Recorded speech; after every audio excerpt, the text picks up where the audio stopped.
And the co-headliner down at Gulfstream Saturday was the Pegasus World Cup Turf, the inaugural running of this race. Take a look at the field. Only 10 signed on. I know officials are disappointed, and look, fans and even the ownership groups involved in this race disappointed you could only get 10 signed on for this spot. But at the end of the day, in the grand scheme of things, I think it's a good idea. I think the timing of the race and the event itself is a little bit difficult on the calendar from a grass standpoint.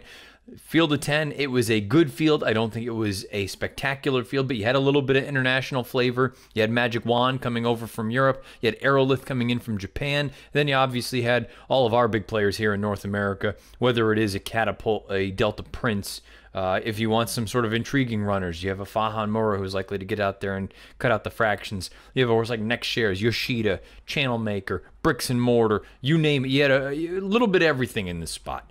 Mile and 3/16 over very, very testing ground. I think ultimately that was a little bit of a side story. When it was all said and done, though, there was only one story in this race. The inaugural Pegasus World Cup Turf was a no contest because you had one horse in this race. It was an absolute blowout. Bricks and Mortar gets the job done in impressive fashion. Let's take a look at the stretch run of the Pegasus World Cup Turf. Top of the stretch, here's Delta Prince to issue the challenge to Catapult up front. Bricks and Mortar into the clear, into the attack with Magic Wand fourth. Eighth of a mile to go. Bricks and Mortar puts his best foot forward and strides to a clear lead. It's Bricks and Mortar kicking away, and the inaugural Pegasus Turf to Bricks and Mortar, a 3-length winner.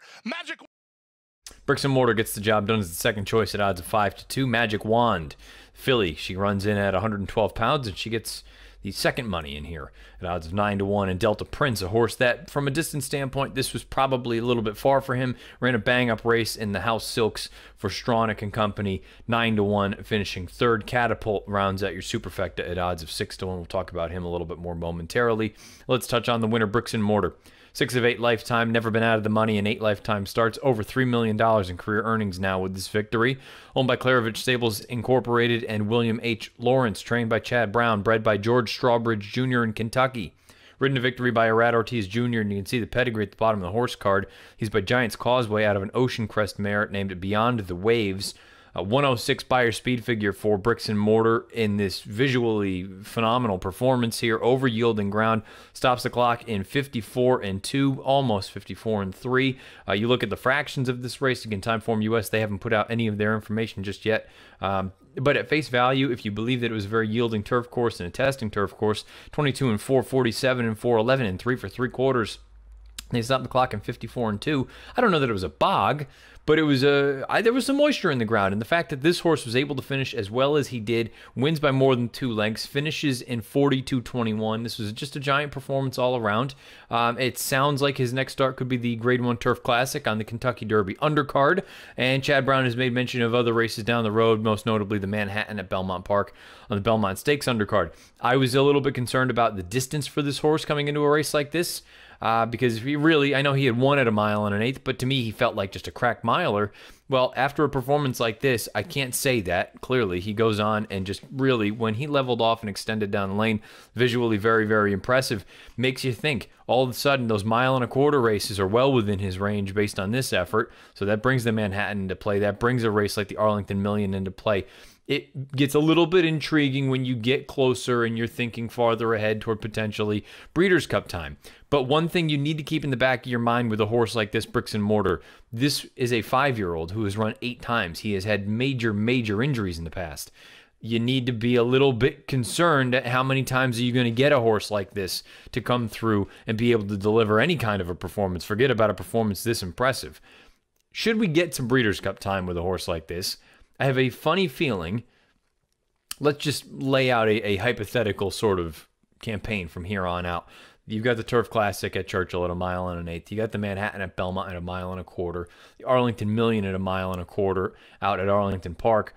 I would wonder maybe then in the fall, do you try to stretch him out to that 1.5 miles in a race like the Joe Hirsch at Belmont Park? If you don't choose to go that route, maybe you keep him back and you turn him back to 1 mile and you get him ready for a race like the Breeders' Cup Mile. Long way to go before we get to that point, but this is very clearly one of the more talented horses as far as the turf runners are concerned, and it's a welcome sight. Let's just call a spade for a division that in 2018 was just a mess. up, down, sideways, you name it. No, there was no clarity in that division. It's very early, but there is an early leader in the clubhouse without question. That's Bricks and Mortar. Visually very impressive effort. You just hope that he can stay sound. Magic Wand, the filly, she got in light. Wayne Lorden had her at 112 pounds. Frayden O'Brien thought she ran just fine. I think she would probably appreciate more distance out to 1.5 miles. At the end of the day, nothing wrong with running second in this kind of race. Delta Prince, a big effort from him as well, given the fact that, as I said prior, I believe he is better going shorter. I think he is a flat miler really at heart, but he ran quite well in this spot. And I think it's a kind of a combination of two things. I think he ran really well. He earned a 102 buyer on his own. But I can't help but think that he ran well, and maybe this third place finish was a result of some other horses just not running particularly well. We'll get to them here in a moment. Delta Prince, to me, he is best at 1 mile, maybe 1 mile and a 16th. I don't know that you want to go out to 1 mile and an 1/8 with him, but they tried the 1 mile and 3/16 here, and they got a big piece of the pie. Catapult is a horse that I'd like to throw out there for your consideration for a horse watch or anything like that. I may use him as my horse watch on this week's Out of the Gate. You look at the way that this race was run, there was not a ton of closing really going on, with the exception of Bricks and Mortar, who came from, he got shuffled back going into the far turn, and he just came with a giant move like a truly special horse does. But Catapult is a horse that's got a little bit of, obviously he's got a mind of his own. He's a little bit eager. He can be keen from time to time. I don't think Joel Rosario could have done anything differently, but rounding the first turn, he is positioned, I thought, quite nicely about mid-pack. He's right there in the sort of same vicinity as Bricks and Mortar. And then as they turn onto the backside, you see Rosario's got just an absolute hammerlock on the horse, and he just wants to go. So he pushes up, he makes this big brush to the front, actually clears off to the lead going into the far turn. And given the fact that, again, horses, there were no true deep closers in this race, but most of the runs coming from Magic Wand and Delta Prince, they were more mid-pack positioned, and anyone else that was relatively close to the pace, I mean, take a look at it. Of the top 4 horses at the half-mile call, the only one that is around or even remotely close to the front is Catapult when it's all said and done. The 1, 2, and 4 runners at that time, Fahan Mura, Aerolith, and WW. I understand Fahan Mura and WW were both giant long shots, but they finished 8th, 9th, and 10th in a field of 10. So to me, this is a very impressive effort from Catapult. I'm not sold about the distance with him. I know he's won at 1 mile and an 1/8. He won the Eddie Reed earlier this summer, or last summer, I should say. But at the same time, it was against a bit of a suspect field. I think he's best at a flat mile. He can go out to those distances and be effective, but I think he's at his best when he goes a little bit shorter. If John Sadler just keeps him going in this direction, he's 6 years old, and he's the kind of horse that it feels like it just took him a long time to put it together, because when Chad had him early on as a 2-year-old and a 3-year-old, he was just a crazed horse. He was out there just swapping leads, looking around. The talent was always there. He just never put it together mentally. He still clearly has his quirks, as I made mention, that big brush down the backside.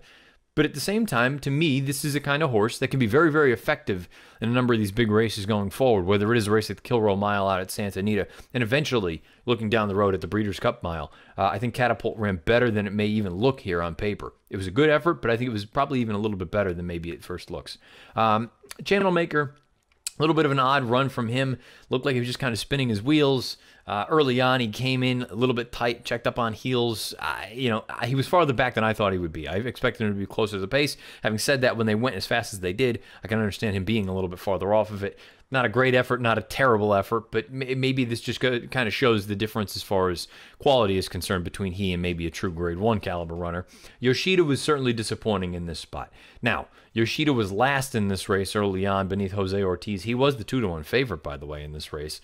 Bill Mott was quoted after the race saying, "The bottom line is Yoshida wasn't making up much ground on them from the 8th pole to the wire, and I'm not going to give him a huge excuse, because it turns out maybe he's going to be better on dirt."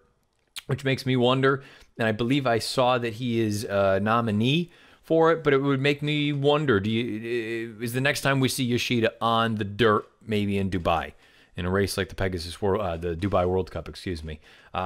It just all of a sudden, I don't know that I totally want to just throw a blanket statement out there. I mean, look, Bill Mott knows a hell of a lot more than I do, but at the same time, given the condition of this turf course, mile and 3/16, trying to come from the back, which again, there weren't giant closing bids thrown into this race, with the exception of Bricks and Mortar. You needed to be sort of more mid-pack. The pace fell apart, but trying to come from 100 out of it, that just wasn't a real advantageous position to be in. I'm not totally sour on Yoshida. I still think the ability is there. Not his best effort by far, but certainly an effort that can be built upon. Next Shares, he also, I thought, got a little bit unlucky going down into the first turn. He had to check pretty good turning onto the backside. And again, this is a horse that I look at from a distance standpoint and say, I don't think this is really what he wants. I think he is much better at a flat mile. Now, the problem is, if you believe that, like I do, and he's based in Southern California, and you have Catapult there, I think Catapult's probably a better horse than Next Shares is. The good news is you have options. You can ship around. We know he can handle Keeneland, which is no small feat because some horses love Keeneland, some horses hate it. So you at least have potential races down the road, whether it is the Makers 46 mile, the Shadwell mile in the fall. You got a number of options there. And again, he may not love Santa Anita, but he is one of the better horses in Southern California on grass, no question about it. And the bottom three, not a lot to add there. Aerolith, the filly from Japan, the pace probably didn't work to her advantage, nor is this footing or the distance. She was much better suited at a mile. And the other two horses, Faha and Mura, as well as WW, just long shots in here that didn't really figure at any point. But at the end of the day, you got a very, very impressive performance from Bricks and Mortar here. A horse that you just hope he can stay sound for Chad because the talent has always been there, and he really comes through. This is his breakout performance, if you will. Let's hope he can keep it together and string some races consecutively together. Sounds like the next one potentially on the target list for these connections would be the Turf Classic at Churchill Downs on the Derby Undercard, a Grade 1 event. Bricks and Mortar wins the inaugural Pegasus World Cup Turf with a 106 Beyer speed figure. Now we're going to throw it into, again, the little sort of tweaked piece of this week's pod and potentially going forward. I'd like it to kind of trend this direction simply because the stakes montage, it's just been more sort of races that we didn't have time to get to, and at the end of the day, I still feel like some of those races do need to be acknowledged. I'm not going to go through every one of them and give you little tidbits about each of them, but there were pieces of some of those races that I think need to be discussed. So the way that we'll do this, we will run the stakes montage. It's a rather lengthy one this weekend. And then coming out of that, before we dive into the best performances from a Beyer standpoint or the DRFTV schedule, I'll give you some quick little hits, some quick bullet points. We'll go through with that, and then we'll roll it into the sort of regularly scheduled programming. But I think this is going to be the way that we'll move forward with the recap show. The biggest races will get the deep dives as far as the recaps are concerned.